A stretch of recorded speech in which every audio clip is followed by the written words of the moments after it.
еще один выезд. И сузик с тугой двигателя. Сейчас будем разбираться.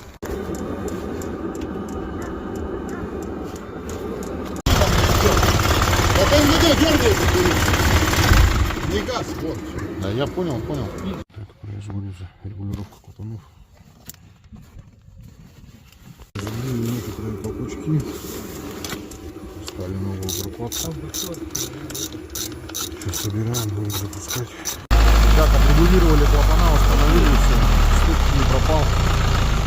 Вот, скорее всего, что-то у нас с валами. Демонтировали ось коромысел. Вкладыши здесь, блядь, хорошие. Очень странно. Итак, проблема наверху не обнаружена. На поверхности, то есть надо лезть внутрь двигателя. Это уже другая история.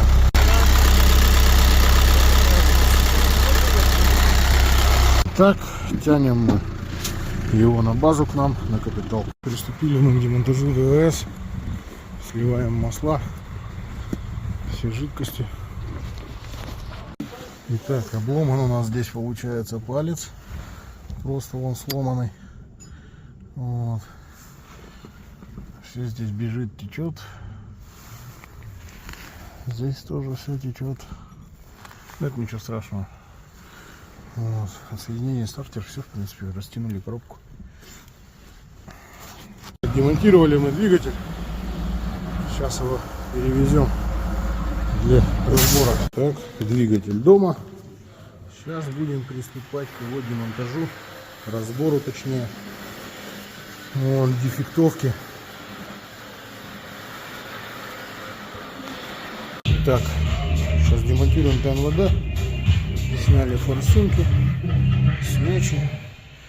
Вот. Сейчас ТНВД скинем. Так, демонтировали на ТНВД, холодильник масляный, впускной коллектор. Сейчас пойдем на вторую сторону. Итак, демонтировали головку. Что мы видим? Вот такая у нас ситуация по всем гильзам.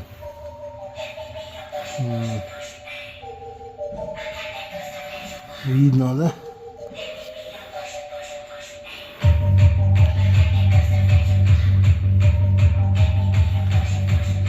Вот она сама башка. Демонтировали мы сцепление. Диск более-менее нормального состояния. Корзина тоже еще побегает. Вот. Маховик у нас весь трещина в глубоких. Ну и диск первичного вала, подшипник тоже конченый. Да. Шикардосное масло прям идеальное. Вот у нас в поддоне что происходит. Какой-то непонятный, как-то смола какая-то, что ли. Какие у нас вкладыши уже подъедены. Ага. Масла не хватало. Ну, то же самое.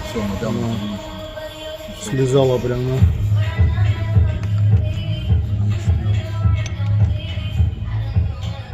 Тоже вот такая у нас ситуация. Вот редукционный клапан. Он просто на бок еще тут лег. Его завалило. Здесь что-то вот застряло. Забило, там что-то он торчит. А, это он сломался, да? Вот она и причина масляного голодания. Монтировали колено. Здесь у нас колено подбитые. Такая у нас ситуация с кольцами. Полом стоит, вот это вообще все. Позакисали. Тут тоже он колышком. Тут верхнее кольцо вообще, он нахуй его аж не видно, блядь. Нет, ты там нахуй начало-то твое. А не видно вообще. Вот здесь, ну. Где-то тут. Короче, вот такие вот дела. Тут он просто, ну, как по металлу даже гребет. Вот с этой стороны, короче, клапан снимай. просто, в смысле, уже в резину масло превратилось, прикинь. Ну, просто вот он прям. Угу. И тут смотри. То есть вот где масло прям гуляло.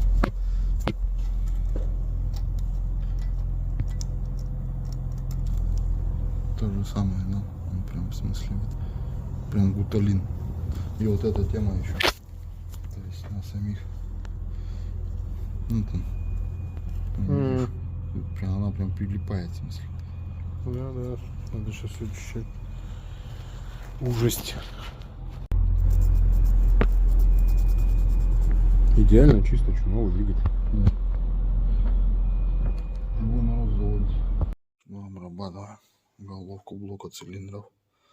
Это у нас получается. Фонаричек включу.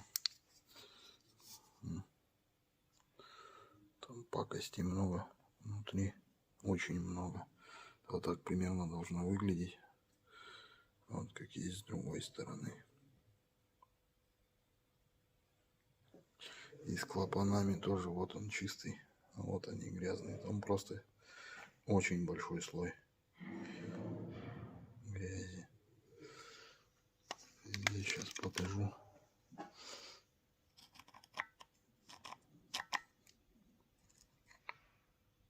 Что там происходит. Этот вот. Просто прям.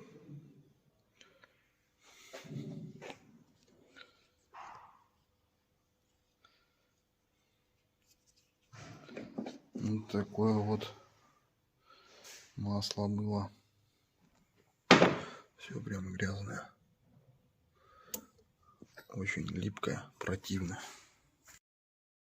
Так, вот такая у нас ситуация. Клапана форсунок масляных. Все 4 Сложило. кончились.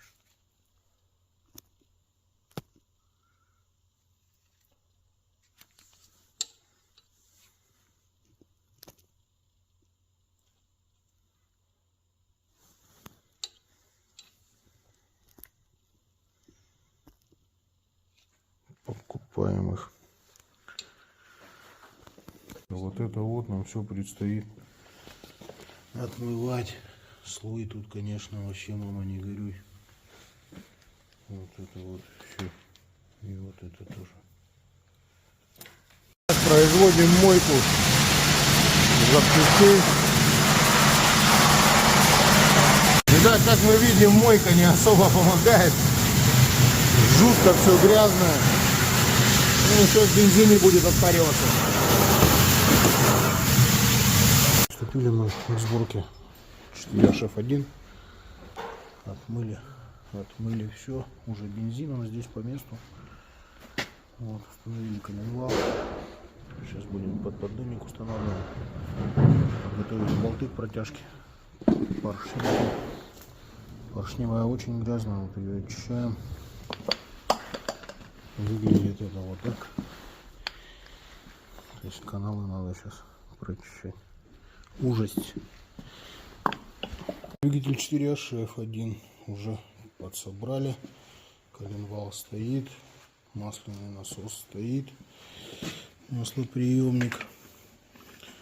Все поставили, подзатянули. Вот так вот. Установили поршневую группу.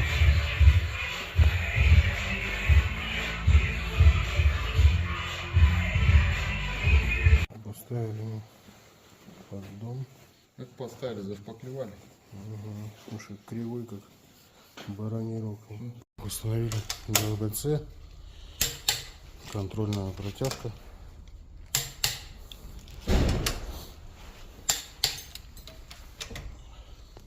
Установили маховик, протянули. Сейчас корзину будем ставить. Поставили шкив, тоже протянули. Установили мы распредвалы. Ось коромысел поставили. Все четенько. Скоро зажурчит. Так, форсуночка. О, так тут вообще что-то одно отверстие всего. 70, 60 килограмм она уже он капает. Короче, что-то вообще прям не в порядке. Конченая. Следующая. Тоже текет конченая. Тоже отверстие 2. Одно 3. 170 килограмм. Тоже конченая. Третья. Примерно то же самое все.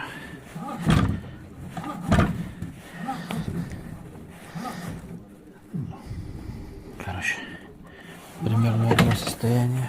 Да. То же самое. Конченое. Давление где-то 160, где-то 170. Здесь вот 160 капает. Как капает она, блин, вообще. Посильнее давно что-то есть. Так она вон. Конченая. Сейчас разберу одну, посмотрим, что там стоит. Так, короче, ситуация такая. Распылы стояли Китай. Самый китайский. Видишь, да? No name. Как мне в одном магазине сказали, М это значит мой. Только мне так китайцы делают. Короче, эти распылители 3 месяца по статистике примерно работают, если сразу работают. Потом им хана. Но их видно, что меняли. То есть они были новые, но проходили они недолго. Может, даже 3 месяца-то не прошло, они вон конченые уже. Либо сразу были такие. Номер запоминаем. DLLA 160 PN. Ну, где-то фокусируйся. PN 159. Сейчас я тебе с этим текстом продублирую. Берем зексель, только если такую херню же Ром привезут, я время тратить на это не буду. Это говно. Берем настоящий нормальный зексель. И лучше это дело проверить по шильдику на насосе. Возможно, это вообще не тот распылитель. Что-то на таких моторах я такой номер не припомню, если честно. Это же 4HF1, по-моему. 159 номер, я не помню на них. Там что-то другое, по-моему. Вот она выглядит, как будто бы она точеная, она тут ржавая. И вот ее когда точили, она посинела, видать, от перегрева. Выглядит кривой. Суть в том, что новый распылитель на нем с такой пружиной. Во-первых, по давлению эта проблема сделать будет. А во-вторых, ее перекашивать будет проставку, и иголку может протекать новая даже. Но надо сейчас это отмыть и посмотреть точно, так непонятно. Похоже, что точеное. Сейчас я это...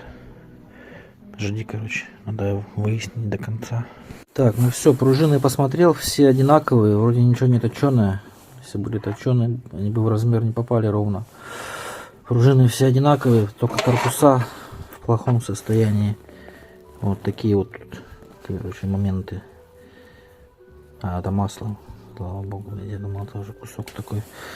Тут на корпусах просто есть промывы, блин. Вот такие вот. Вот это уже плохо. Как бы он, блядь, не потек на улицу. Но они все там с такими вещами. Попробовать надо все поотмывать. Короче, ищут пусть хороший зексель. И эти по шильдику сравнивают. Совпадет этот номер. Нет, что-то я такого номера на этих моторах не помню. На таких китайских распылителях обычно что-нибудь происходит с поршнями. Или по кольцам прогорают, или просто плавят. Были случаи. Я вообще открещиваюсь от таких запчастей. Лучше в другое место пусть едут, чем такое ставить. Рабочий треугольник есть. Угу. Он полностью стертый. До полплунжера что стерла матовая.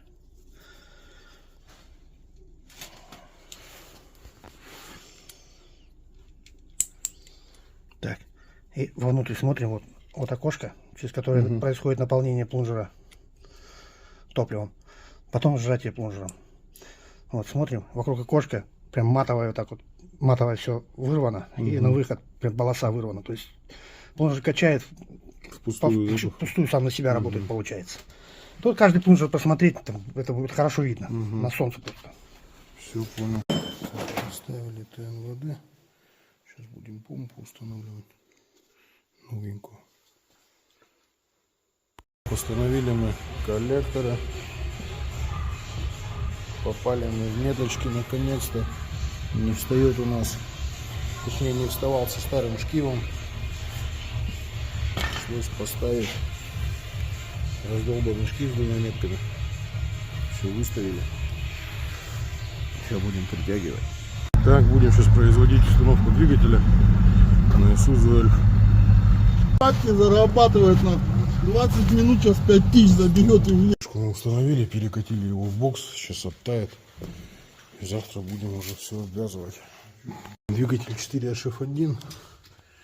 Пришлось 3 раз переваривать подушки, так как были неправильно приварены.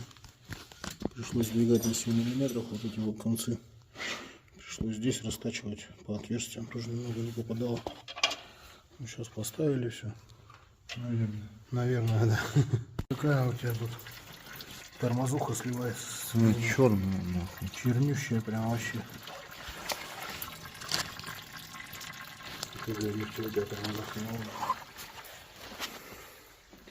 Так, установили мы все на место. Вот. Стартер тоже поставили.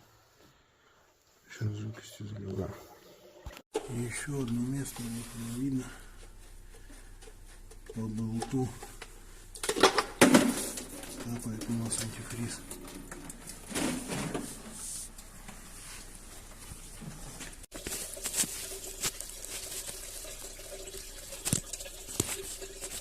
Вот наклеить видно. Туда просто телефон не могу залезть.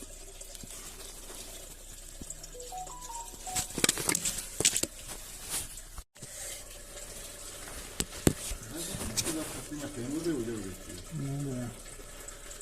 Просто хочу, может увижу, может нет. Позади. Так, что у нас беда случилась? После капитального ремонта поставили новый холодильник. В сборе потек антифриз с крепежных болтов. Ну, как оказалось, причина просто в том, что банально не доложили герметика. Вот реально. Чуть-чуть на заводе не подрасчитали.